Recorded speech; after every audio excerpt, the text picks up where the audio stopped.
It's great to see everybody, and like I said, I know some of you know me. I'm sorry about that. Let me explain a little bit. Whenever I attended Sunset here, and by the way, I have a sinus infection, so don't get scared. I've been dealing with this for really since we got here. But when I was a student here, my kids were 3, 4, 1.5. My daughter and my son, and my wife was actually teaching out at Idalou as a teacher. Unfortunately, in 2009, I lost my wife, Debbie. So the people who know me here at Sunset, the teachers and stuff, knew me being married to Debbie. But like I said, we lost her in 2009. My daughter, who's the oldest, was actually 12. And my son was around 10. We lived in Midland at the time. And that, of course, spurred a whole bunch of stuff. Life changes, things went in and out. I have been a 18-wheel truck driver. As mentioned, I do have a teaching certificate. I have taught school for equivalent to 7 years with either the Midland ISD or Uvalde, Texas ISD, okay? But I've also worked with youth in the ministry field for 22 years. So nearly 30 years of dealing with kids, and about 3 years ago I went, I'm done.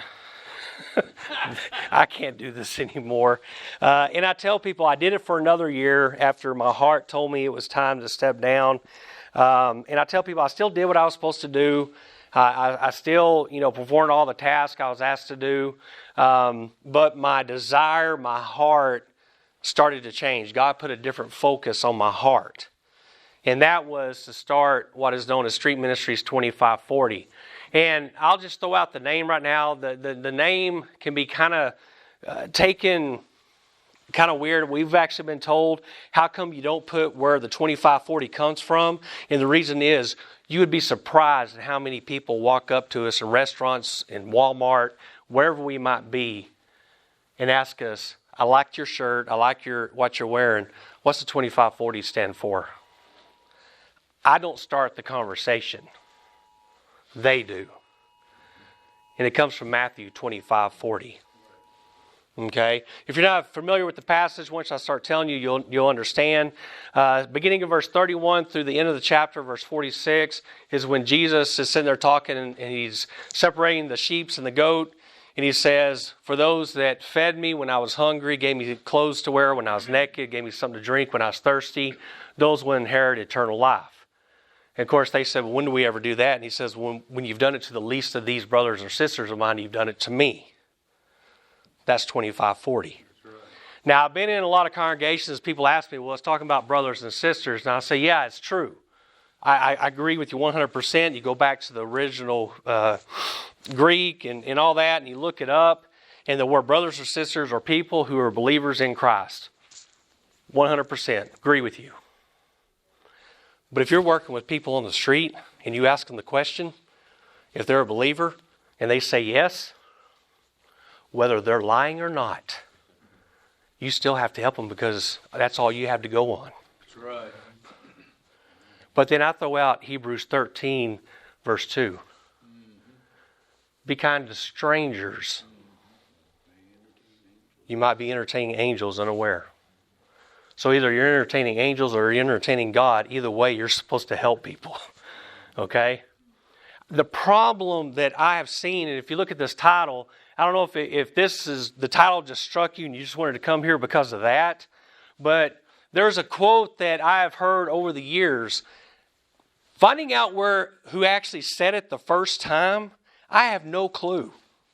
The quote I'm going to use is from actually a Episcopalian, because he's the earliest one I could find. But I'm really not even sure if it was his. Paul Harvey is known as quoting it. Okay? And a lot of other ministers and preachers and people like that have used this quote. And we're going to get to it in a second. But I put as a basis for this class Acts 1 and verse 8. How many of you know Acts 1 and verse 8? without even looking it up. All right, what does Acts 1:8 say? He said, I'm going to give you all power and all authority to go. I'm going to give you the Spirit. Okay. Power and authority. To do what? To be what? To be witnesses. Okay, there's a word that the Church of Christ does not, yeah, okay? Witness is not a word that many people in the Church of Christ like using. But Jesus says, you're going to be my witnesses. Where? Jerusalem first. Judea, the surrounding area. Then Samaria. And then eventually where? The whole world. Whenever I was a Sunset here, and anybody who's a student here, whether you be an aimer, aimers are going all over the world. But where are a lot of aimers starting to go now? Within Our own country. Why? Still part of the whole world. You know, I tell people I am not against foreign missions. Do not get me wrong. My brother was a foreign missionary to Estonia for 4 years. My dad, whenever he was a student here, back in the early 70s, they actually had the financing at that time to go with a couple to a foreign country. Now you want to know who that couple was? We honored her the first night, because of the work her and her husband did, Curtis and Lemoyne. See, my dad had raised the support to go to New Guinea with them. You know what stopped them? You're looking at it. I was 6 months old, and my mom said, I am not taking my newborn, this is her words, okay? I am not taking my newborn son to go live in a grass hut in a dirt floor. Now, whether that's true or not, and that's where we would have been living. So we ended up in Lomita, Texas. Not a far cry from being in anyway, and that's if anybody knows anything about Lomita. And it's really funny because people look at me, and I originally was in a Deer Park down by Houston before I came to Rockdale. And so people in Rockdale look at me as a city boy. And I'm like, whoa. I spent the majority of my life in towns about the size of 700-800 people. Okay? I am not a big town, and I'm not a city boy. Now, I've lived in towns. I've lived in big areas, don't get me wrong. But my heart's always been kind of based on that. But whenever I was a student here, people, my classmates and everybody was like, man, I can't wait to go to some foreign field. I can't wait to go to Mexico City. I can't wait to go to the Philippines. I can't wait to go something like that. And they would come and ask me, where do you want to go? I was like, across the street, because we got people dying and going to hell across the street. Right. 47% of people in the U.S. don't go to church. And like I said, I'm not against foreign missions. Please don't get me wrong. But sometimes we forget about the people literally across the street. I've been reading a book. Whether you agree with his philosophy, his doctrine, I tell people, you can read stuff, get some good ideas from it, pick out the bones, keep the meat. Kyle Idleman, if that name doesn't ring a bell, he's written Gods at War, Not a Fan. One of his latest books is called One at a Time. And it kind of fits into what we're talking about. There was this man had spent time in prison and had gotten out. I mean, he had some hardcore gang type stuff, prison, tattoos, the whole works. And he had gotten out, and he's at back basically in his hometown, and he goes up to Kyle and he hands him a picture, and he goes, look at this picture, and I want to look at it, and I want you to tell me what you see. And so here's Kyle. He's a big-time preacher, a speaker, all that kind of stuff. He's looking at it, and he's like, and he's thinking in his mind, I know he wants me to see something in here. I know he wants me to see something. He's like, he notices, his clothes and rag and everything. He's outside, and he's looking. He's trying to really get the what he's trying, this guy's trying to get him to see, and finally it hits him in the background, and it's out of focus. But you can still tell what it is a church. This is what the guy who had spent time in prison said, and I'm going to have to get my glasses. This is what happens when you get old. I blame it on all the teenagers. I have hearing aids too, so there we go on that. After he told me his story, he asked me, why didn't someone at least cross the street and tell me about Jesus? Man. Maybe I wouldn't have come, but why didn't someone at least invite me to come to church? I don't understand. Why didn't even one person walk across the street after church and just talk to me? Now, once again, whether you agree with the philosophy, the doctrine of whatever, religious group he's associated with, the whole point is looking at the people that we live across the street from our buildings. How many of you actually know the people that live across from your building? Some do, but I'm going to guess majority don't.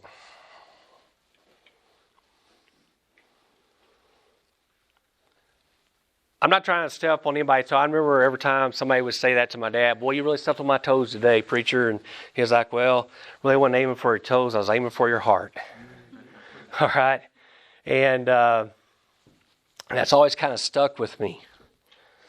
But what happens when you see somebody walk into our churches, and I've seen this before, okay? Being a worship leader and youth minister and all that stuff. Believe it or not, some churches actually let the youth minister preach every now and then. Mostly ever then, but anyway, that's, and I joke because I'm really not the preacher, okay? And I do it, to fill in and stuff over the years. But how many times have you seen somebody walk in off the street? You can tell that they are homeless or something. And they walk in the back door. What usually happens? Let me ask you, what usually happens? Security things. What else? Before all the fear of what might come in the back door, okay, before the security team, who else used to meet them first? Okay. Someone in a suit. Usually somebody in a suit. Elder, deacon. Okay. I've seen too many times people like that walk in the back door, and whoever's back there, elder, deacon, whoever you want to call it, okay? And I'm not just picking on them. It could be an usher. It could be, a welcoming person, whoever it might be. Stop, talk to them, take them out in the foyer. And after about 10 minutes or so later, you see the usher, the deacon, whoever was talking to them, come back and sit down, but that person doesn't come in. Has anybody ever seen that before? I tell people at our worship time, and I tell people, our group, we are not a church like most of you work at. We are a benevolent group. That's our focus. We want to meet the needs of the people as best we can. Oh, and by the way, we do offer worship and Bible study. Okay? The difference between us and a church is all about Bible, teaching, preaching, that kind of stuff. Oh, and by the way, we do benevolence if you need some, but we don't do, that's not our focus. Okay, we're just opposite. That's really because of how we're set up with the government and all that, being a nonprofit, 501c3, all that good stuff. If you really want to know the difference, money, it really is. I think it cost us $800 to do ours. If we were going to be listed as a church, it'd been about $1,500 to be a nonprofit. But there's a difference, okay? I tell people during our worship time, I never know who's going to come in our door. I really don't. We have one lady that if you see her throughout the week, she'll be out on the street corner, screaming and hollering, cussing. But you know what she's doing? She's fighting those spiritual battles that are in the heavenly realms and not made of flesh and blood. Because if you know her story, you'll understand why. See, 6 years ago, she tried to commit suicide. it didn't happen, but it left her mentally handicapped. Now, you stop her and talk to her, she'll ask you to pray with her, and you can pray with her. And as soon as you do, she might walk out of the building and she starts fighting those demons again. Where we try to do it a lot of times internally and maybe in our private time, she's doing it out loud on the street. So people look at her like she's some crazy woman. I'm like, man, if you just talk to her, she'll actually talk to you like a normal person. She comes into our, it's taken 2 years for her to feel comfortable enough with us to walk in our doors on Sunday. And I'll see her and I'll say, hey, Diane, come on in, have a seat. I might be right in the middle of the lesson. And she goes over and sits down. I had one lady come in one time and just say, can you pray for me? I said, sure. I said, everybody excuse me. And no joke, she just wrapped me up like, it made me uncomfortable at first, okay? The crazy part is she was the bartender at the bar across the street from us. A couple of days later, I walked over there. I peeked inside the door just to make sure she was working. I was like, hey, I haven't seen you a couple of days. Going to check on you. How you doing? She's like, you know, the best day I've had in a long time was Sunday when you prayed for me. Can we pray again? I said, sure. And she grabbed my hand and we went right outside the door of the bar on Main Street in downtown Rockdale. And she just latched on again.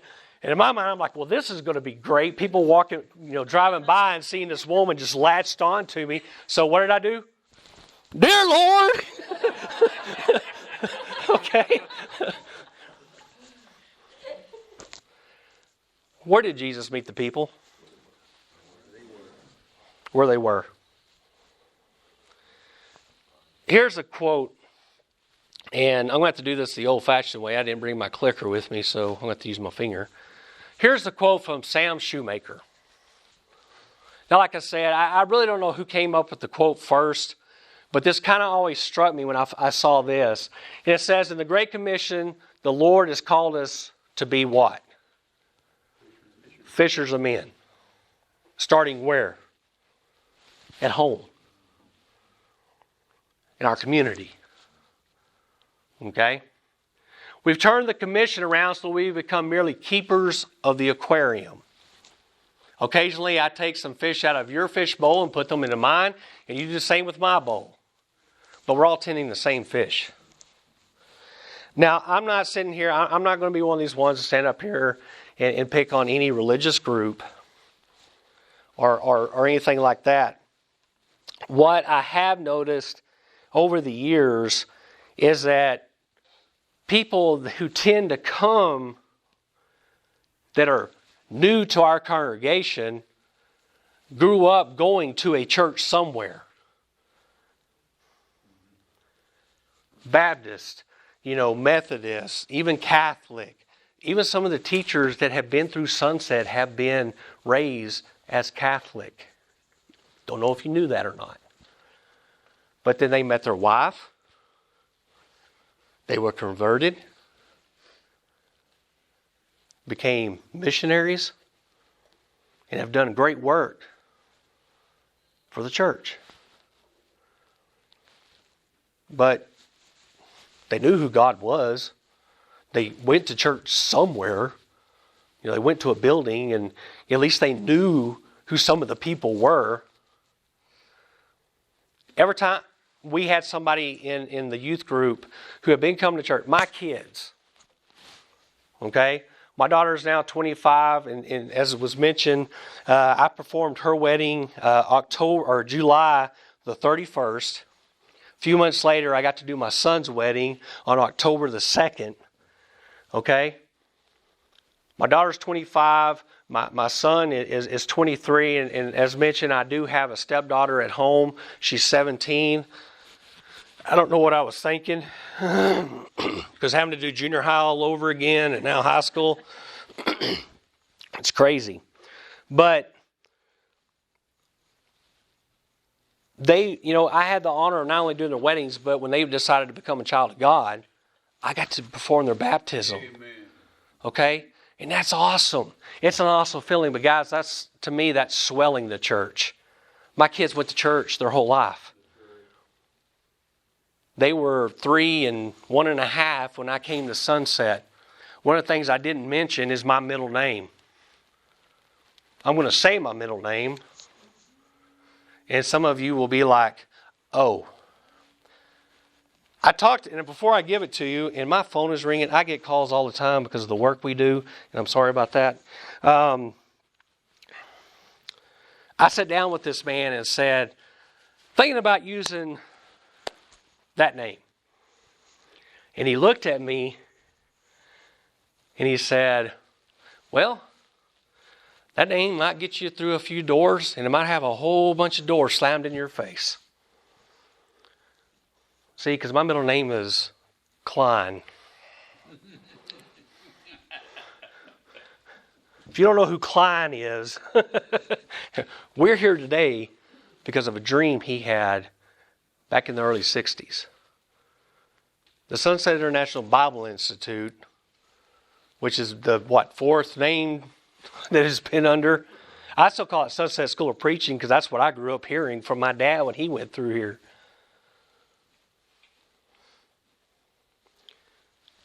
The intent was to teach men and now women how to teach other people to become Christians.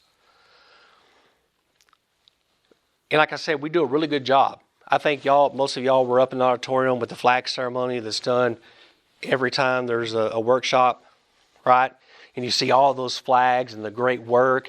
And that was a vision from one man, or a group of men that met in the cotton patch and had a prayer that they would be able to do something. And it's like, and this is just, and I might be wrong, okay? But working in churches for over 20 years and now doing this, I tell you what, I was busy. I thought I was busy as a youth minister. I have to come to these things to have a break now from the work I do. Many of you have stopped by our booth and people ask us, what do you do? I'm like, what do we not do? Right now I have guys calling me or sending me messages saying, are y'all still doing firewood? Yes. Me and another guy go out. We've finding these guys who own big ranches around our area. We go out into their fields. We cut down huge oak trees or whatever trees we can cut down and use for firewood. I cut it up. You ought to see me. Usually Monday through Friday or even Saturday, I have chaps on. I have a huge chainsaw. I'm out there cutting these trees down, making them fall, cutting them up in the lengths we need, taking them over to Billy. Billy gets it. We have a splitter that was donated to us from one of the local congregations. The wood is split. We put it on a trailer. Then we deliver it. Oh, and I might get a phone call at the same time saying, hey, my electricity is about to be turned off. Can you help me out? Oh, I need to drive to a doctor's appointment. Can you help me? People know who we are. I'm now getting calls from the city of Rockdale, the police department in Rockdale, the housing authority in Rockdale, and numerous other places in town, businesses and everything, saying, call this guy because they will help. You know what the sad part is? I get phone calls from churches in town saying, call those guys. I'm like, what? One time I was asked about plumbing. And it was from the Baptist preacher in town, okay? And I know all the ministers in town. I really do. I've got great relationships with them. And my first thought, I didn't say it to him, but my first thought was, don't y'all have somebody in your congregation that can do plumbing? I'm not a plumber. I'll go look at it and give you my opinion. But what this has done, because we are focused on helping the people right around us, the people across the street. I now have people showing up to our worship time, wanting to know who we are. Yeah. And guys, I'm not doing anything. I'm literally not standing on the street corner saying, you need to come to Jesus because the time is at hand. I don't walk up to people in our community and say, well, okay, I know you're hurting, but have you ever heard about Jesus? I'm sorry, if somebody hadn't eaten in 4 days, the last thing on their mind is a Bible study. And I hate to put it that way. They want to know if they're going to be able to eat and if somebody cares enough that where they're going to get their next meal. Once they know that's satisfied, then. And like Diane, it might take 2 years. But I know her. I can pretty much tell you everywhere the homeless people in our community live. We don't have a bunch, but when it comes to homeless, I tell people you have to know the definition, the government, because we think of homeless about people being in a cardboard box or a tent, right? Those are pretty obvious. If they're living in a hotel, they're considered homeless. That's a temporary shelter. It's a sheltered homeless. RV people live in RV because that's all they can afford. And if you notice, RV camps are popping up a whole lot around here. You know why? Because people can't afford housing anymore. The cheapest thing they can get is RVs, but you know what's happened to the price of RVs? They've gone way up. My daughter or my stepdaughter or my daughter-in-law and my son has a pretty good job. He's working for a surveying company out of Austin. My daughter-in-law, his wife, is a hygienist in Austin. They were looking for a starter home in the Round Rock, Austin area. They found one, and it was listed at $290,000, a 2-bedroom, 1-bath. It sold for $350,000. He looked at me and said, "Dad, we can't do that." I said, "I know, I couldn't do that." You know? So people who live in RVs, hotel rooms, people who are couch surfers. So if you have an aimer, so to speak, all right, somebody that would fit in that type, and I'm not saying going to AIM. I know it's a different, I'm just picking on aimers because, oh well, I'm up here and I'm the teacher. Anyway, but people who couch surf, whereas they're with one family or whoever for maybe a week, maybe a month, but then they go to another one, they're considered homeless as well. They are. So we have 6 people on our 5,763, I think, is what our current population is for Rockdale, Texas. People ask me, I've had people in the city, I've had religious leaders in town call me and ask me how many homeless do I think we have in our town. I said, you're not going to believe this, but just a guesstimation, probably close to 300. Because you got to take into consideration all the RVs, those that are in a tent or a cardboard box, those who are couch surfers, people who live in a hotel. And the numbers go way up. Most of these people have gone to church somewhere, but they've been burned. Usually because it's all, to them, all they hear is the money thing. I tell you what, in our services, I never ask for a donation. I never pass the hat. The majority of the people that come in our building, I'm going to be helping them later on in the week, so why am I going to ask them for money?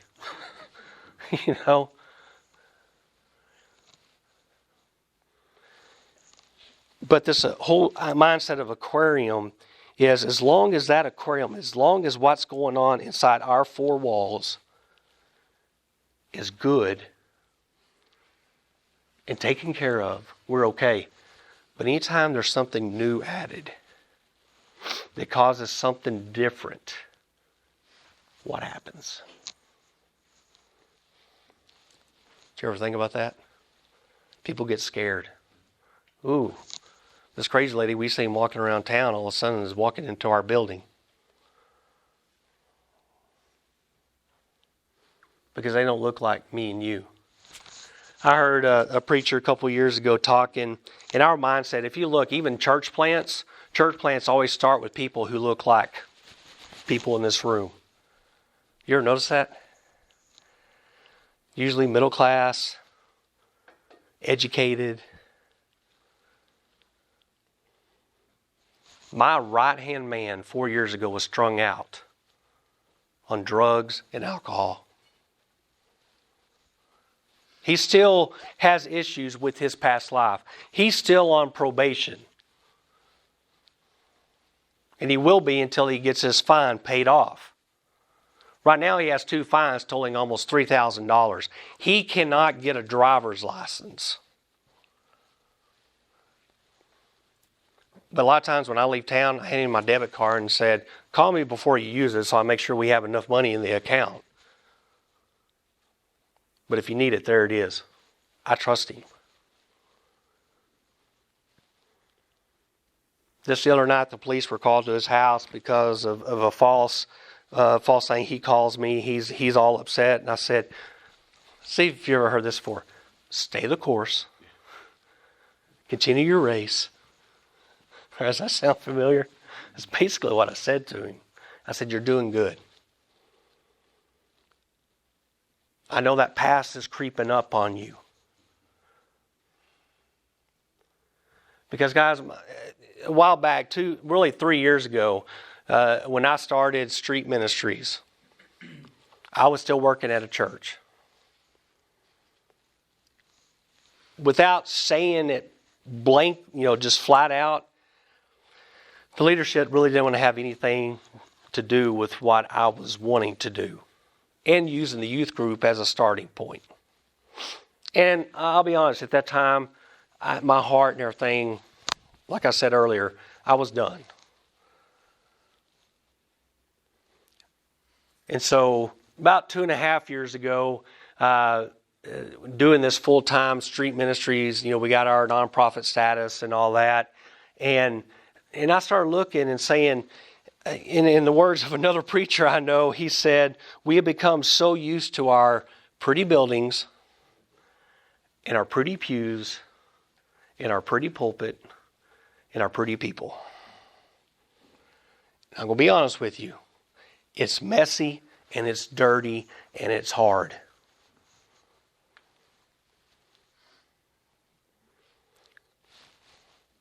Because people have dirty, messed up lives.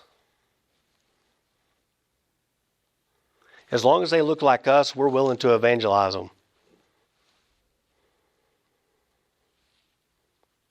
But if they're living in a tent, they haven't taken a bath in 6 months, they smell like they can't even describe, then, I don't know. And that's scary. Because Jesus, even before he had ascended in heaven, says, you're going to be my witnesses here first, where you are. In Jerusalem. I'm telling you, you're going to be right here, and you got to make sure that you can do it here before I'm going to send you out there. And not just in our own personal houses, not only in my family with my wife and my kids, but the people I come in contact with. And like I said, it's crazy what kind of phone calls I get day in and day out. Some of them are just normal routine things. But people in town know if you need help, go see the guys down at Street Ministries 2540. Because they'll do what they can to help you out. And if I don't have the resources, I tell people, here's the crazy thing. I started in Rockdale. Jason, who is my best friend, who's also a minister, he's in Lubbock. He took street ministries over there, and they have a huge homeless population. And so he does more with the homeless one-on-one, okay? Because ours is kind of a small number. Most of the homeless we have in Rockdale, I know really personally. They come to me, all right, when they need something or need help or whatever it might be.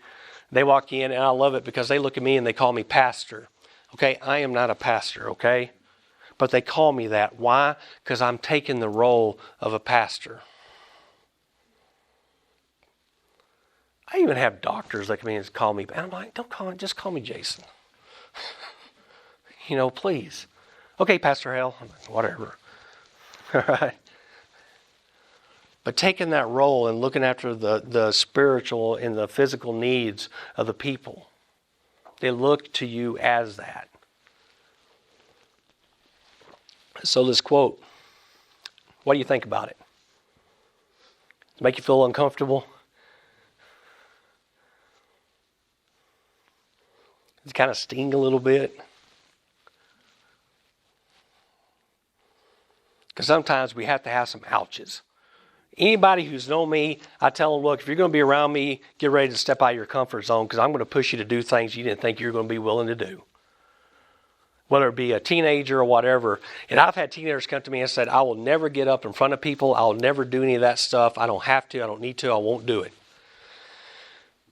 One kid told me that. Huge kid, Marvin.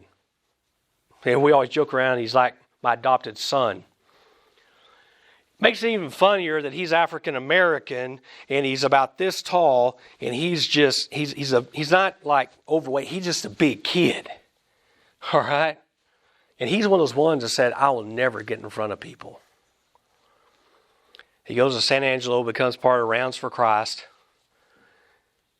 Next thing I know, he's teaching them how to sing some of the songs. And I'm just laughing. This is the same kid who asked me who George Strait was one day. And I laugh at that.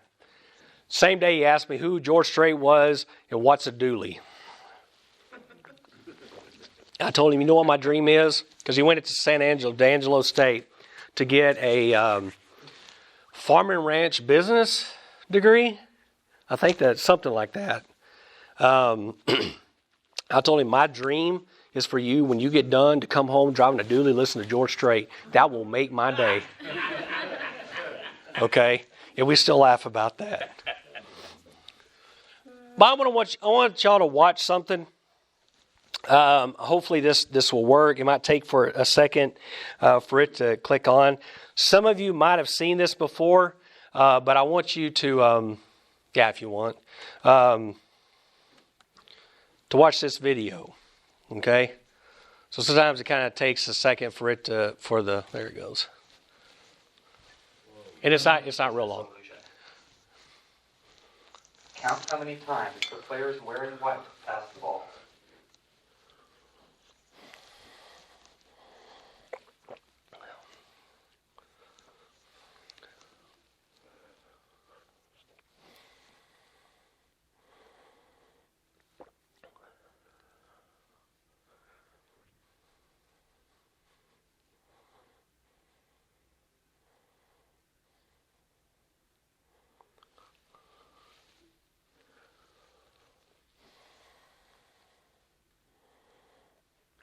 So how many times? The correct answer is 16 passes. Did you spot the gorilla? Yes. For people who haven't seen or heard about a video like this before, about half missed the gorilla. What gorilla? If you knew about the gorilla, My wife did the same thing. But did you notice the curtain changing color for the player on the black team leaving the game? Did y'all notice that? It happened right in front of you. Let's rewind and watch it again.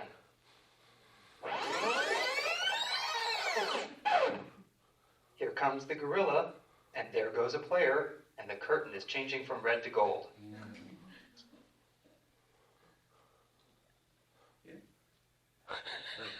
you're looking for a gorilla, you often miss other unexpected events. And that's the monkey business illusion. All right. Learn more about this illusion. Well. The original gorilla experiment at theinvisiblegorilla.com. Now, I remember when I originally saw this, I missed the gorilla. I was part of that 50%. So really, you're at a church, okay? You're at a church function. How many of you actually did not see the gorilla? You can't lie. Didn't? Did not. Did not. First time I watched it, I missed it. But I've seen it. Yeah. When you've seen it and you see it. My wife, I showed it to her the other day. I was like, did you see the gorilla? She's like, what gorilla? I'm like, really? I said, what about the curtain changing colors? Now, I told her, I said, for me, that's not a big deal. That would be the last thing I notice because I'm colorblind. Okay? Now, don't get me wrong. I see colors. I tell people I see colors. I just don't see what you see. And I'm actually red-green colorblind, so red and green, I got confused those two. But, once I watched it, I could tell that the shade was at least different. I could at least tell that, okay? But did you notice the person leaving? Okay? The original was just the gorilla. And they've gone back and add the player leaving and the curtain changing colors.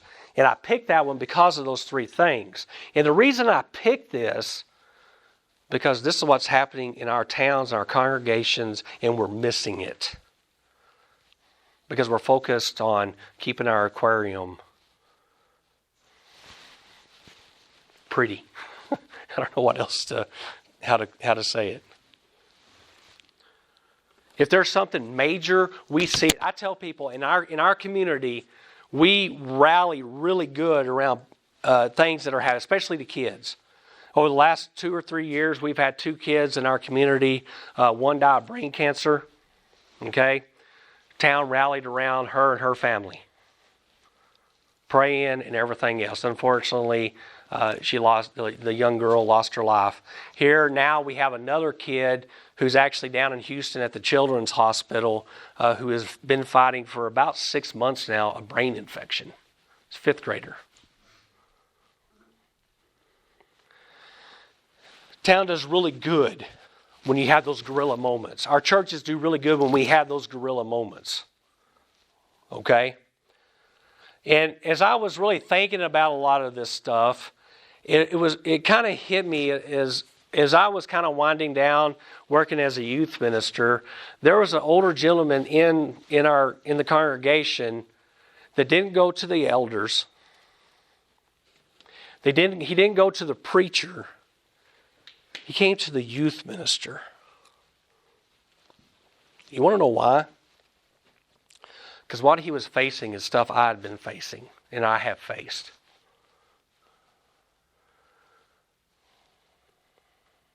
Things in my life that I've experienced, the elders, none of them had ever experienced. The preacher hadn't experienced. The youth minister did. Right or wrong, I don't know, but he felt more comfortable coming to me. He had a guerrilla moment. But a lot of times we have people in our congregations, and maybe the guerrilla's not even somebody in our congregation, maybe it's somebody in town. And we're like, well, somebody else will help with that. I tell people, whenever the ice apocalypse or snow, whatever happened last year, when the people in Texas just everything shut down because of the weather, I tell people, I'm not saying that churches in Rockdale do not do things. I am no way saying that. And I'm not just talking about churches of Christ. I'm talking about, the Baptists and the Methodists, whatever.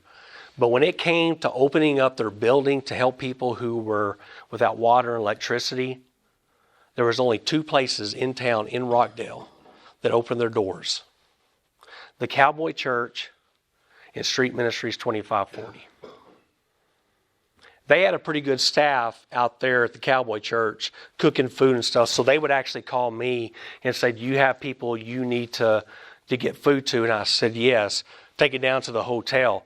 Because we covered 15 hotel rooms. When we started that week, I had $330 in our account for the ministry. In a week's time, we spent over $5,000. So people say, where did you get your money from? Well, the Episcopalian Church in Cameron donated $1,000 to us out of their emergency fund. Local business owners called us up and said, what do you need? I said, well, we could use things like this, just for extra food, bread or whatever. They said, go down to it. Our stuff's going to ruin if it's not used. Don't worry about it. We're not going to charge you. Grab it.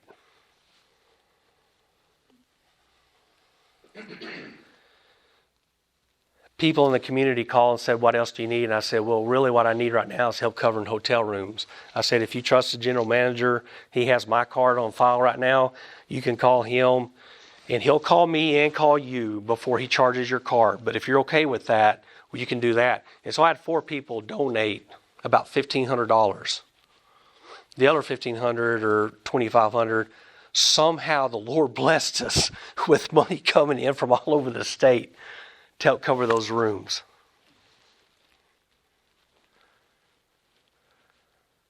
It was a guerrilla moment. The town was beating their chest. Okay? Sometimes in our congregation, we also have those people that just leave.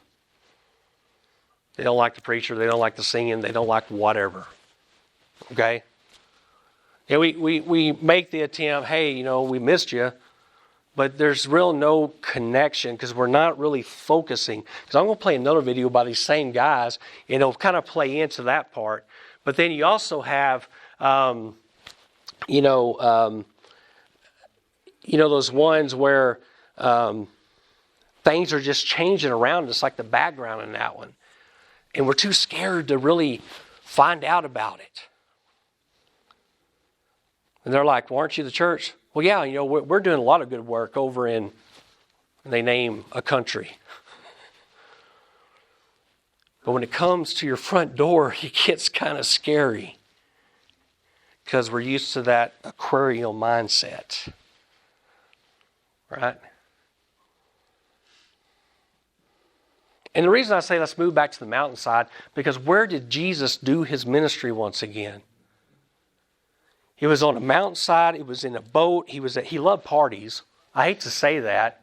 Zacchaeus, Matthew, where did he go? He went to a party. Wedding, his first miracle was what? At a wedding party. Listen, I did 5 weddings this past year. 2 of them my own kids. Some of them were pretty good parties, whether I agree with it or not. Okay? And yes, I'm talking about alcohol and dancing and all that. Well, I agree. That happened. But everybody knew I was also the preacher. I didn't have to partake in that stuff.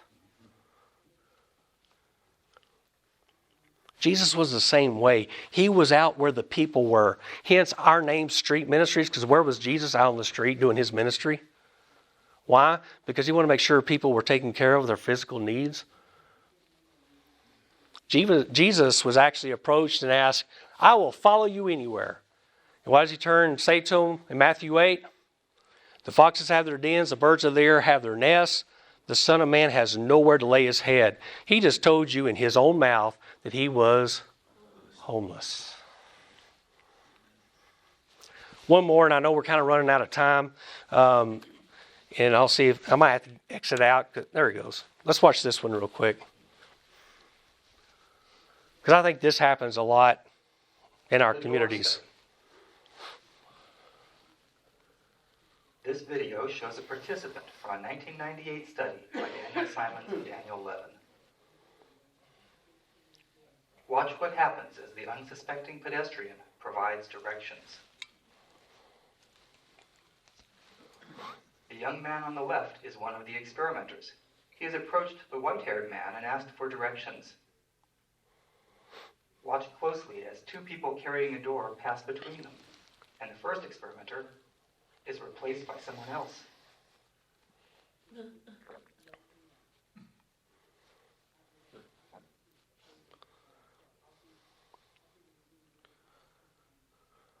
Like many of the people in this study, the pedestrian was entirely unaware that he was talking to a different person.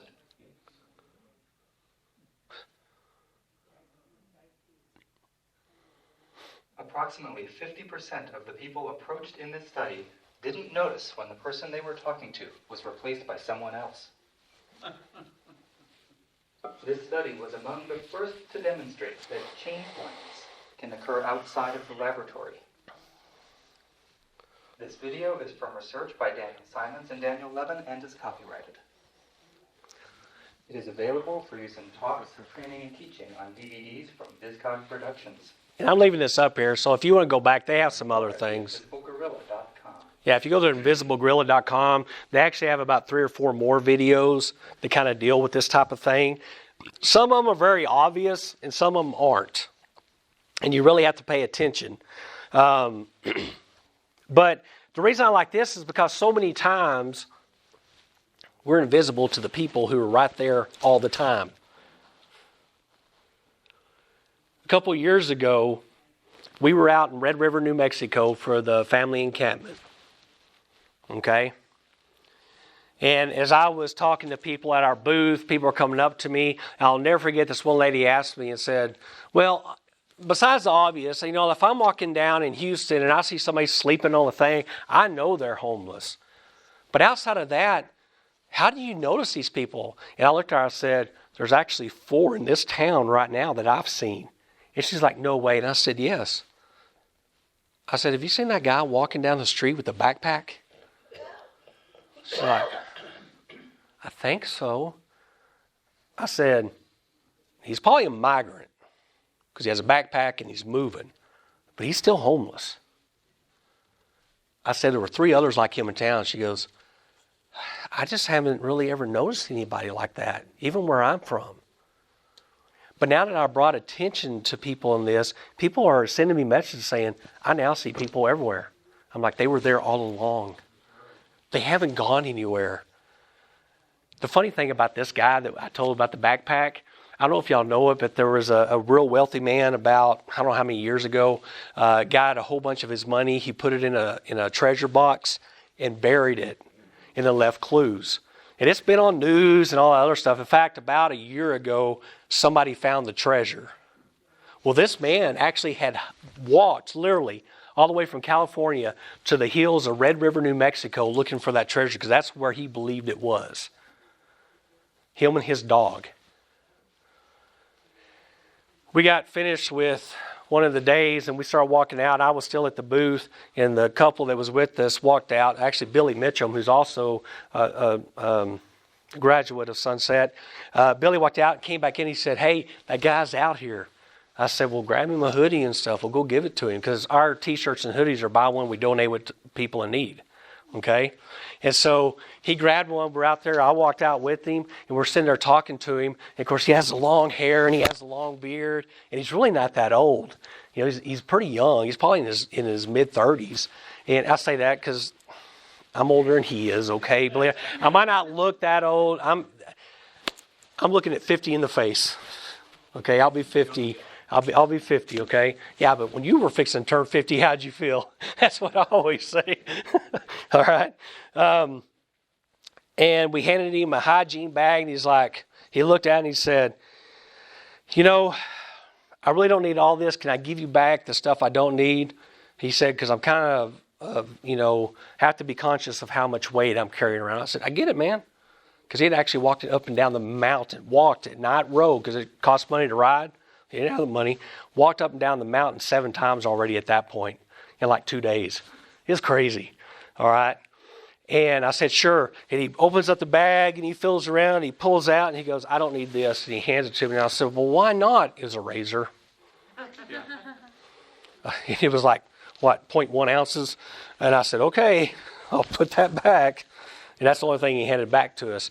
But we see these people, but we don't see them. And they're in our community. They're right outside our doors. And we're like that, how I started with the picture, and the preacher's looking at it. He's like, man, I know he wants me to see something. And finally he sees it, and the guy says, why didn't somebody just come and ask me to come to church? Not saying I would have gone, but why didn't they at least make an effort? Oh, he would get occasional things in his mailbox, but it was usually something like you need to mow your yard and stuff. So guys, I'm saying we got to get out of our aquariums and get back out on the street, on the mountainside, like Jesus did. Because really, I only have one more slide, and you can do this on your own. The Jesus encounters, one-on-one conversations. Can y'all name me some one-on-one conversations Jesus had with people? Who touched me?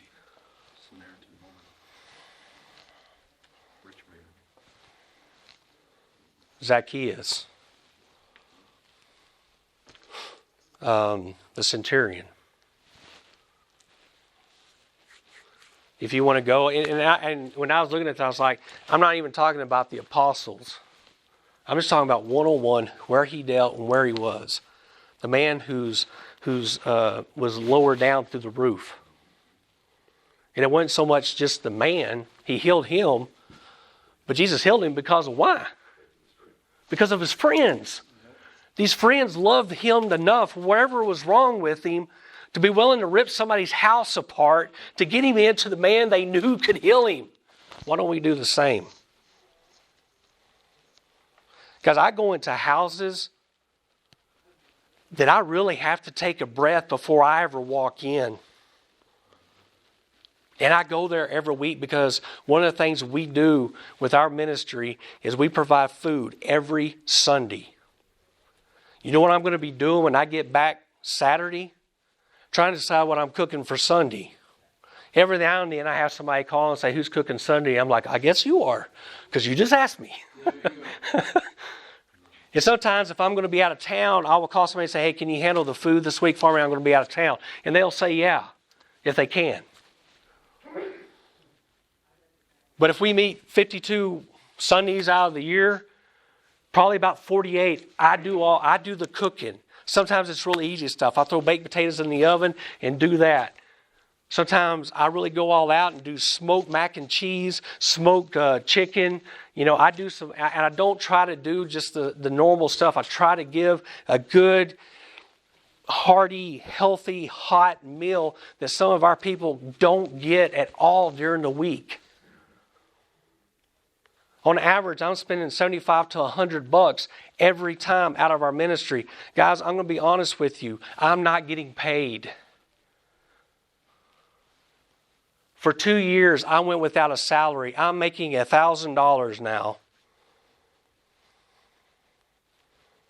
And that's only because my wife back in May lost her job. She has another one, but she's not getting paid near what she was. So if y'all want to know if I'm in it for the money,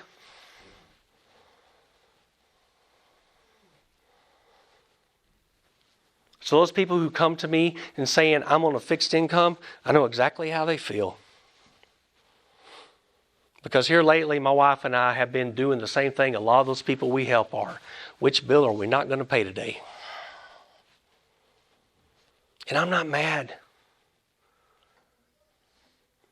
People have come up and told me, they even told me here this week, well, you can't live like that. I said, well, by the grace of God and the mercy of God, I've been doing it for 2.5 years. So that's all I can say. As you can tell, I'm not doing too bad. I get food. Sometimes it's some of the food that we cook the people. And yes, we are looking for sponsors. And I do have 2 sponsoring congregations, Boyd and Nakona. But once again, it's not about the money. It's about taking Christ to the people first in my community. Because my mindset, even as a student here at Sunset, and all the missionaries we had go through and say, come with us to whatever foreign country, my thought is always, but we got people dying and going to hell right across the street from our buildings. We don't even know their names or what they do. Yes, I know the people over there need Christ too. Don't get me wrong. And we're doing a good job. We still do a good job. The flags upstairs you saw this morning indicate that. But what about our own communities? How much effort are we giving? And just getting to know people. And just helping them out where they need their needs first. So, aquariums to mountainsides. Did Jesus go to the synagogues? Yes, he did. Usually didn't pan out too well for him. Did it? Because they wanted to what? Run him out of town, kill him, throw him off the mountainside, wherever you, right? He wasn't usually welcome in the synagogues. That's usually where he went first. That's where the religious people were. They wouldn't have anything to do with him. So where did he go? To those who were in need of a doctor. He didn't stay in an aquarium. He went out on the street to show God's love. He didn't go to too many places. He pretty much stayed all in the same area. And with 12 men, turned the world upside down. With 3 men, or 2 men other than myself, and 3 women, one of them being my wife, in 2 years, the community of Rockdale now sends people to us. And I tell people, this is not me. This is God. And sometimes before he can work through us, he has to work in us first and change some stuff. So my prayer to you is pray first that God's going to change in you and your congregation whatever needs to be changed, so then he can use you in your local congregation. Let's pray. Heavenly Father, thank you for this time again that you have blessed us with. And Lord, I know we can sit here and talk and discuss things like this for days. But Lord, my prayer is that you will work into each one here, whether it be in this classroom or those that are just here this weekend, and the things that are said from the speakers to the classrooms and the conversations that are discussed, throughout. And have been discussed and will be discussed in the next day or so. Lord, I pray that these things can change in us to step out of our comfort zones and help us step across the street. So Lord, I pray that you first work in us so then you can work through us. I pray for each individual here, for their families, for their ministries. If they're an elder, Lord, or a deacon, that you work in their ministries, in their elderships, to be a force that changes their community for you. So, Lord, in all things, I lift these here this morning up to you, and I pray that you go with them and be with them and help them recognize those people in their community that are hurting and searching for something so great that can be summed up in one name, Jesus. Thank you again, Lord, for this time. Once again, we lift it up to you. We place it at your feet. It's in your Son's name we pray. Amen. Thank you, guys.